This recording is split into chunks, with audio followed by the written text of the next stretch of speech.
Well, good morning, everyone, and welcome back to the DAACAT. Been a few weeks since we've had a session here, so thought it was time, especially now we're well into harvest.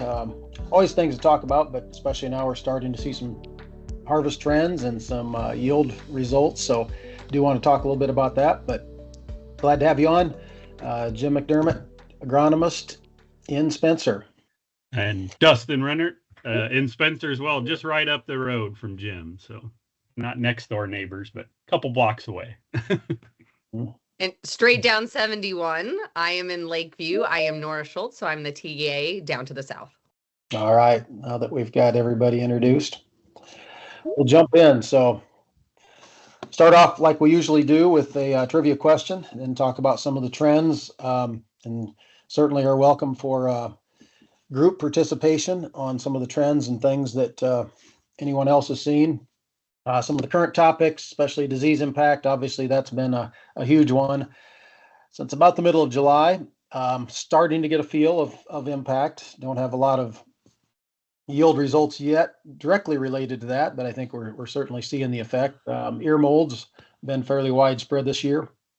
Also want to talk a little bit about soil temperatures, and amazingly, there are some manure applications starting. So I'll talk a little bit about that and then finish up with just a few yield results. Sound like a plan? Sounds good. All right, start with the trivia question, and it will deal with ear mold. So looking for an answer in the chat or to come off mute and say, what are some of the factors that contribute to ear molds? So several factors that are out there. We certainly saw them this year, and there was fairly widespread. I would say one of the higher years that I've seen for ear molds, especially as you get more farther south, maybe down to Highway 3. It just keeps going. Yep. It just keeps going. Yeah, farther south is generally high. Peter Buchan got our first correct answer. Actually, the only correct answer so far, but you got it, Peter. So moisture is clearly a factor. So well done there. There's several things that could be accepted as the correct answer. And really a lot of these would be the exact same thing that contributed to southern rust and a few of the other diseases that we're seeing pretty wide scale. But even back in July, high temperatures and moisture start contributing to the increased incidence of ear mold. Of course, insect damage in this year was fairly widespread as far as western bean cutworm, earworm, stink bug. Those three are really kind of the three key ones as far as damaging the ears or kernels. And of course, anytime that happens, it just opens up the opportunity for disease to get into that ear. So Nora's going to talk a little bit more about that with some of the different types of ear molds later on here, but that is our trivia question, and congratulations, Peter. Well, let's jump right in. I'll hit quickly on some weather information. Seems like we always have to do that in the way of housekeeping. I was curious myself, just kind of where things rank. So this would be over the last month, basically the month of September, where it ranks as far as in the 133 years of record keeping, and not the driest, but right up there, the 106th driest year in Northwest Iowa through the month of September. Some areas didn't receive much moisture at all, so very hit and miss on who did get moisture. And then looking back, even through the month of August, certainly still had some moisture, but August ended up ranking 96th driest out of 133 years. So two back-to-back months of fairly dry weather, which of course is part of the reason that we're this far along in harvest and seeing a lot of dry grain come out too. And just as a reminder, going back to July, of course, it was on the other end of the spectrum, and that's what carried us a long ways. But July for the overall Northwest Iowa crop reporting district was the fourth wettest in history. So a lot of areas definitely had the highest amount of rainfall, especially as you got towards north central and central Iowa. And I think that was reflected in how much disease came in even heavier down to the south, and how much nitrogen was lost in some of those fields as we got those heavy July rains. Anything else, Dustin or Nora, to add on the weather update? As we are seeing such dry weather, my husband and my father-in-law are on the fire department. In my territory that I've covered alone, we have had 3 combine fires in the last week. So everyone should be safe and doing it slow, but just remind guys to be smart and take that time. Lots of dust. Mm-hmm. Good call out, Nora.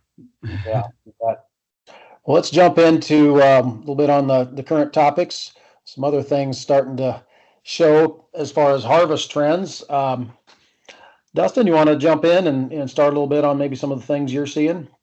Yeah, I guess in my area, as a whole, it seems like soybean yields are pretty good. 60s, 70s catch a lot, especially when you get into the Des Moines lobe. We can't raise beans like Jim's area over there. But, as a whole, I think we're pretty happy with soybean yields. We had a little sudden death that came in that hurt a few fields, but as a whole, I don't think it diminished yields that much. So pleasantly surprised with soybean yields, obviously, right now, helping my father-in-law out yesterday afternoon. They're down, 8% beans, just like every year, no matter if they're 1.4 or 2.4, they've just gotten real dry again on us. For the corn that has been out, it's kind of hit or miss, I guess. As a whole, I think really good, especially as you work north. But as you progressively go south, about every highway, we were impacted more with southern rust. Some plants had died prematurely. We lost some kernel weight and some test weight in some areas, and just died prematurely, took the top end off yields. But as a whole, corn yields are pleasantly surprising. Not a lot out. 101.33, is probably the one that's been harvested the most in my area. Really good reports coming out of 101.33. I think the key to your slide here is depends on expectations, right? If we were out there ahead of time and we understood that we had crown rot, I covered, that central Iowa area, and even the Missouri River Valley, lots of crown rot, lots of wet feet. So if we set that, there are some more painful yields in that part of the world. But we knew that, like for the last 6 weeks, we've been watching this. So those fields that didn't catch our eye for disease pressure, insect pressure like that, yes, they're pretty good. I had some plots coming in out at 290 almost. That's just amazing. But there are some fields that we hopefully had conversations about expectations. Mm-hmm. And I think that's some of the challenges we're running into. As you see, I know we're taking out some 117-day corn the end of last week. That was 22%, just the amount of moisture we've shed off this crop, especially in some areas. We probably should have been a little more aggressive pushing harvest. But now, obviously, we're in the heat of bean season. We need to get beans out and get onto corn, but this corn has dried down rapidly. Yeah, it sure has. And, some of the fields, especially last week, that were down to 14, 15, 16%, you knew something else was going on. Typically it was a disease that was shutting it down. But that's just incredible for essentially the 3rd week of September to see moistures down at that level. But boy, I would agree, Nora. I think everybody's expectations, myself included, on about the 20th of July is that, boy, we've got a chance to have 80, 90 bushel soybeans and 300 bushel corn. And most everything that happened after that date worked against those top end yields. And I guess it all depends on if you did change or adjust your expectations. And, there's obviously some still very good corn and soybean yields out there, but definitely more variable than what it looked like if you're just looking at color and evenness of tasseling at that point in July. That things worked to make that yield and to make that even within the field so much more variable than what it looked like earlier in the season. And on to that soybean lodging, fairly widespread, of course, in the areas that had several wins. Pick your choice of which one, but especially the July 28th derecho. At the time I thought, oh shoot, this will contribute to white mold anytime we get lodging and lack of air movement. That really wasn't the factor. There was obviously a little white mold, but not very widespread. But still, a lot of those soybean plants ended up having a kink stem. Obviously, you just don't have quite the leaf area available when those soybeans lodged, and certainly took the top end off. Still seeing some good yields out of fields that are lodged pretty significantly, but it seems like those are the fields that tend to have that smaller seed size, and you could tell they just didn't fill that top cluster nearly as well. Yeah, and I guess I'll hit on this. I've spent the last week kind of walking some down corn in some areas, especially as you get down around Fort Dodge and as you go south. And, this field we're looking at was sprayed with the fungicide, but you think, we put a lot of these fungicides on middle of July, and we had southern rust move in pretty heavily into the area mid-August. And those fungicides have run its course. And this particular field's still yielding really well, but you take away all that photosynthetic factory in the top part of the plant, have a pretty good size ear, and then it just robbed everything from it. And this corn went down that last storm that went through on Monday night. But we've talked about this throughout the fall, and harvest meetings, pre-harvest meetings that we had, that we can really do a service to our customers and growers of trying to identify fields that have issues. Now we're in the few more days of bean combine, we should be able to get on this corn. But if you guys can help your customers out, go look at some fields, identify some problem areas. We have some hybrids that showed some sensitivity to southern rust. I would go take a look at those, look at stock quality, give them a heads up that, just try to make this fall easier for you and easier for our growers, so we don't have very many of these fields that are going to be hard to get picked up. But, we got a little bit of wind coming in this weekend. Hopefully that doesn't get up to the forecasted mile per hour, but it is definitely concerning. If you look at this whole growing season, wettest July on record. You could get out the disease book and on a corn leaf, and it's got every disease known on one leaf. It's just been impacted.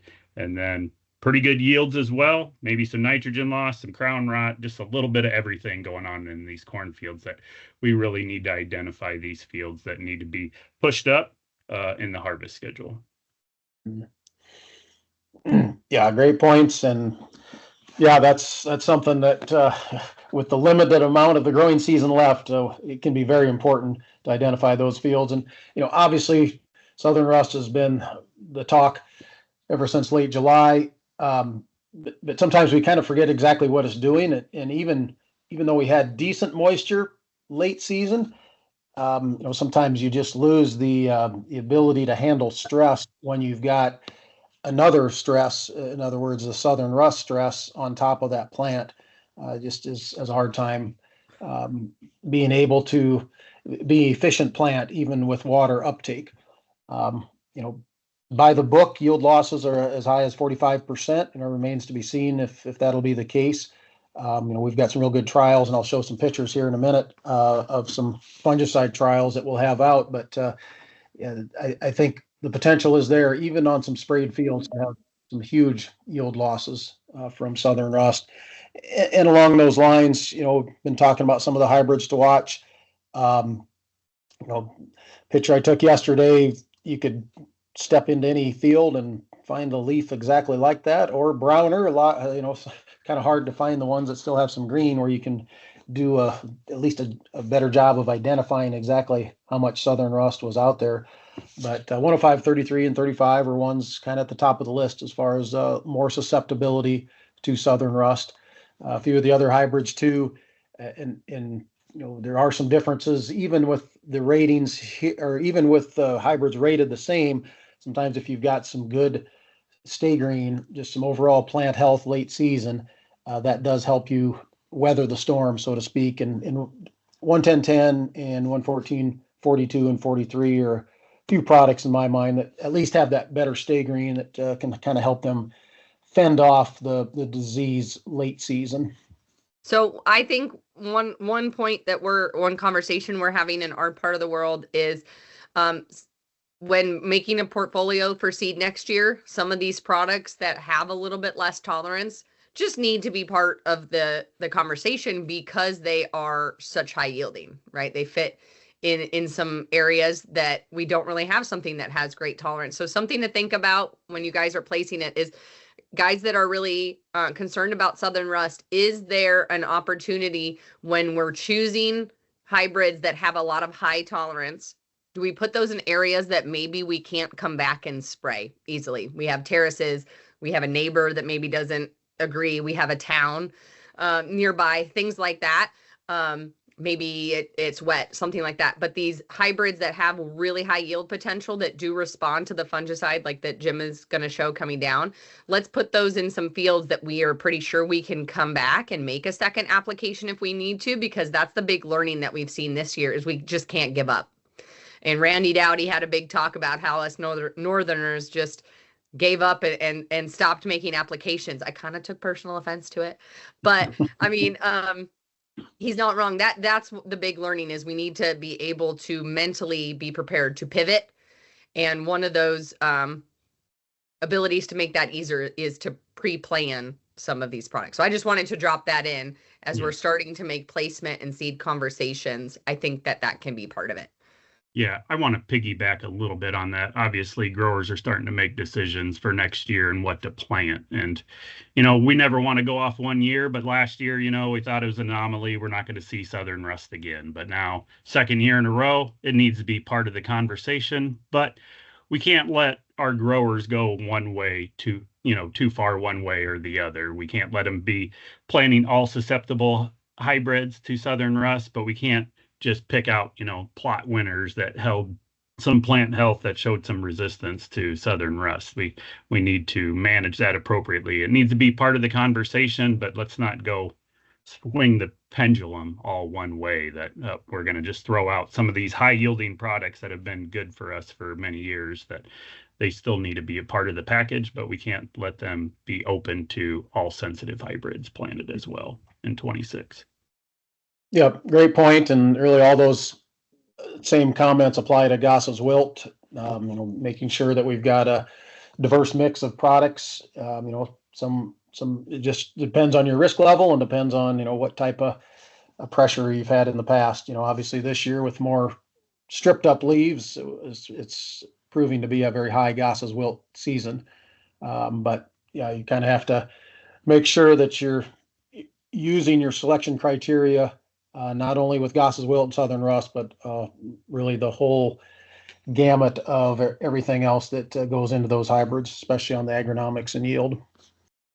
So, mention the different trials we have out there, and there's a lot of growers, through climate or from whatever method are going to have their own trials with fungicide, no fungicide, 2 applications, different timings. Fortunately, down at our Sac City Research Farm, we've got an excellent trial set up. This is all on 11010 as far as a hybrid, but looking at V5. But then more importantly, I think the R1 application, R3 application, like a lot of places, of course, southern rust was a main disease. There was tar spot present, but most situations that I saw, tar spot tended to come in later once we got that cooler weather and wasn't near the factor that southern rust is proving to be.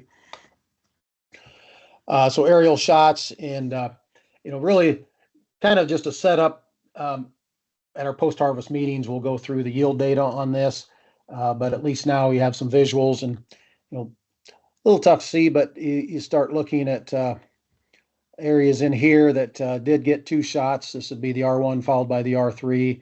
And you do see a little bit more green, especially if you're comparing it next to the untreated, and then varying degrees of green among some of these other treatments.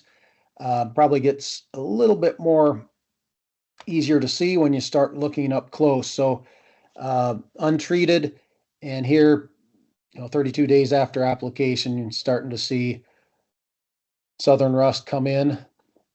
And then 52 days after application, just to kind of get your eye trained to this, that's what the untreated is looking like.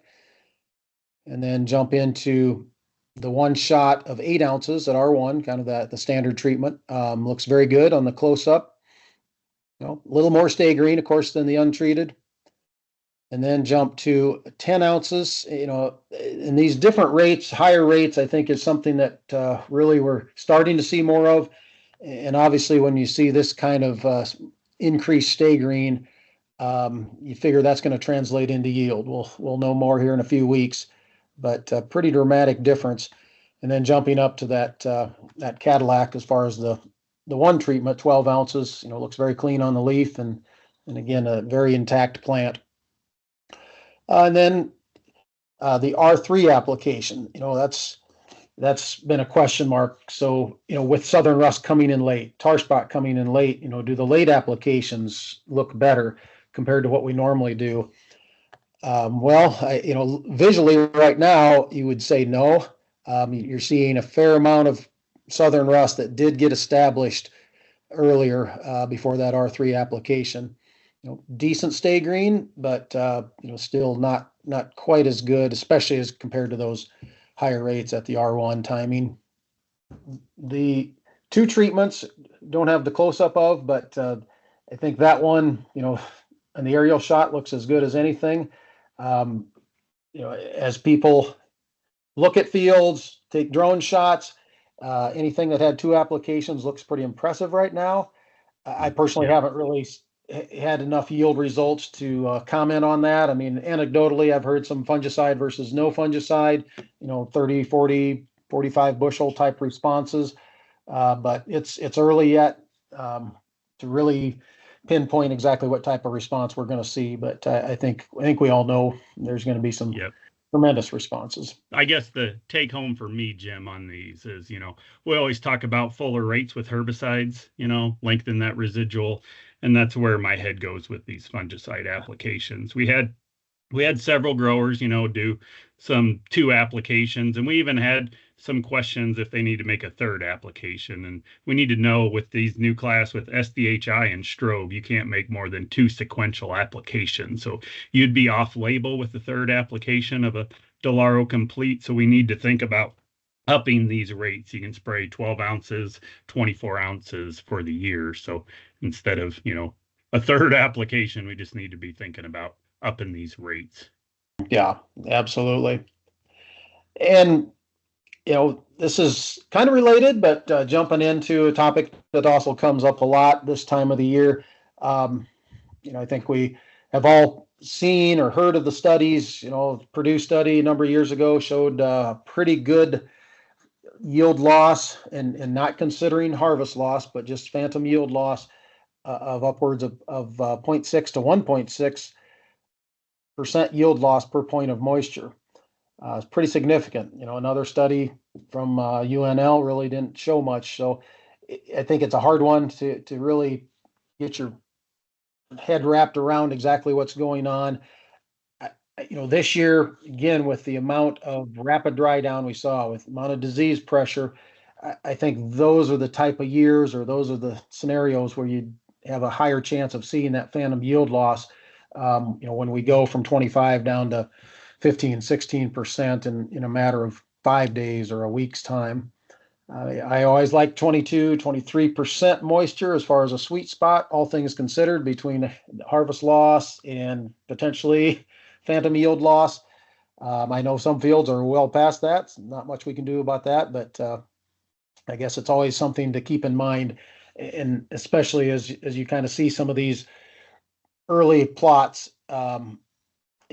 Be interesting to see how we compare as we go through the harvest season, if we see much of a change. But comments, Dustin, Nora, on this crazy topic? Yeah, it's interesting. There's definitely something here. It's always been a sweet spot to try to get this corn out over 20%.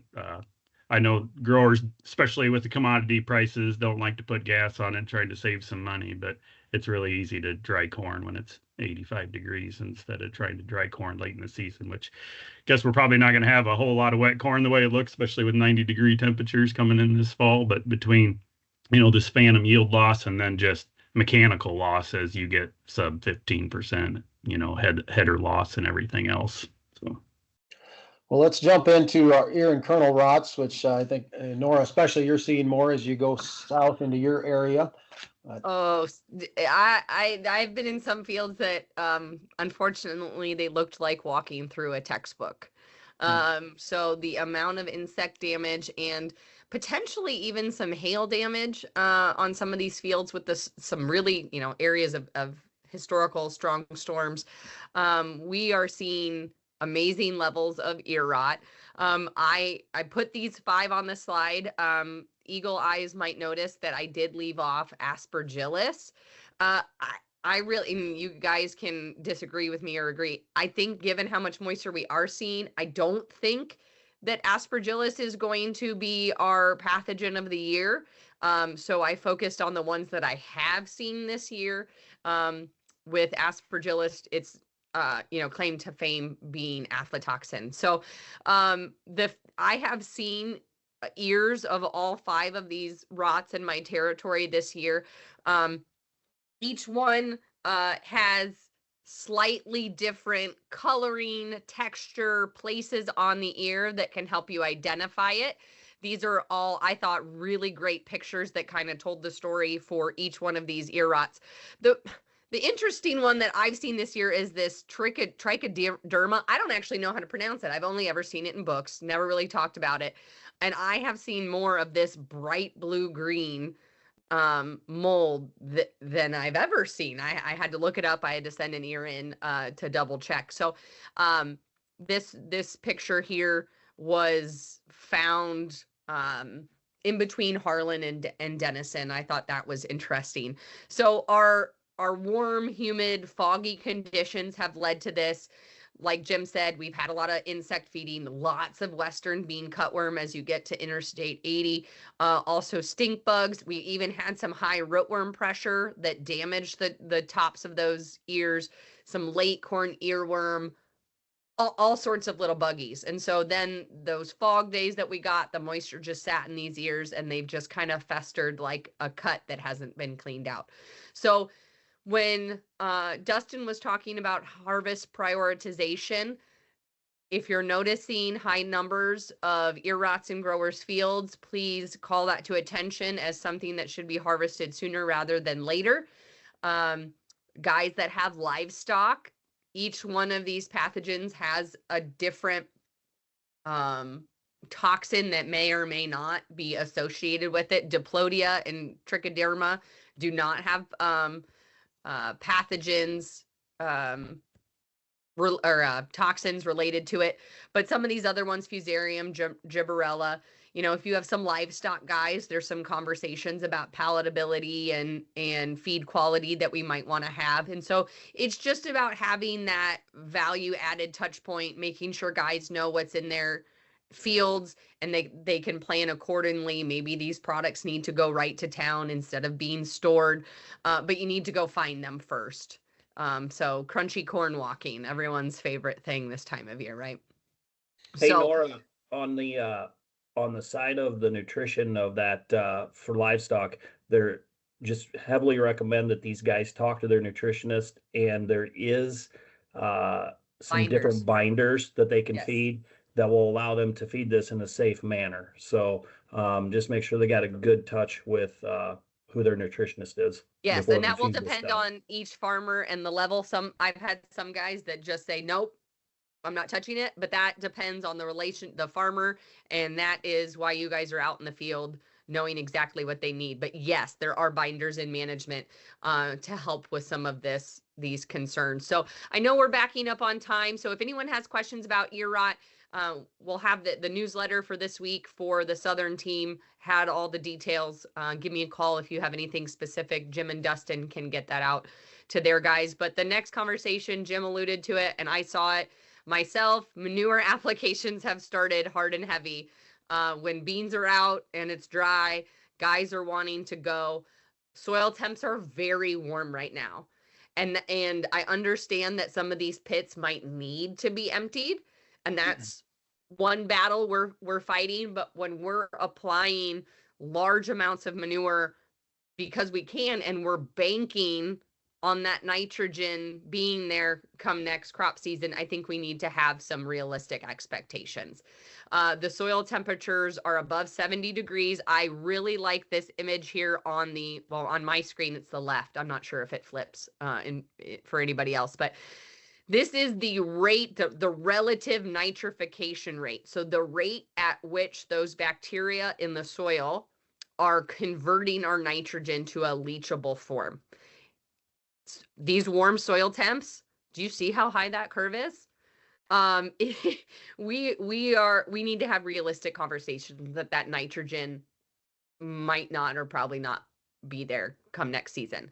And if someone needs to get going, that's all right. We just need to have realistic expectations. And I really liked this nitrogen cycle image in case anyone needed that for having these conversations, that the points that we're looking for is that nitrifying bacteria. I called that out. That's why I like this image in the manure process. And those are very, very active. Optimum is 90 degrees. And then there's this curve, and they'll really slow after 50 degrees. That's why we ask everybody to wait until after 50 degrees, and then they'll stop, but they won't stop until 32 degrees, until the soil has actually frozen. So Jim, if you could just go to the next slide real quick, and then we'll be done. This is our soil temps yesterday afternoon, guys. I don't know that I've ever applied nitrogen when we are in the orange colors.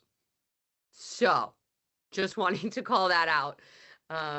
To have some conversations there. What do you guys see? And I saw lots of, I was surprised that once it got dark, the amount of lights that I saw at hog sites last night coming back from dance. It was amazing. Yeah, and any sort of inhibitors or any products that can help only can do so much. They're not going to work miracles when you have soil temperatures in the 60s and 70s. And extended 60s and 70s at this point. Well, yeah, knowing that we're up against time, a couple harvest results. Hopefully, all you dealers are getting these forwarded from the FSRs. But very few plots out. This is one of the few plots, corn plots that's out, at least in Northwest Iowa. Came out a week ago Saturday, but some pretty good yield levels, and always good to see some new products. This one happened to be the 103.63 as a new 103 day, but to have a 103 day top of plot in yield and in dollars, where you've got a spread of 101 up to 114, that says something right there. But pretty good overall performance. This particular plot did have some Gossa's wilt, and that affected some products, especially right there in the middle. And then on soybeans, we got a lot of soybean plots coming out. Again, seeing some good yields. Anytime you're able to crack 70, that always feels good.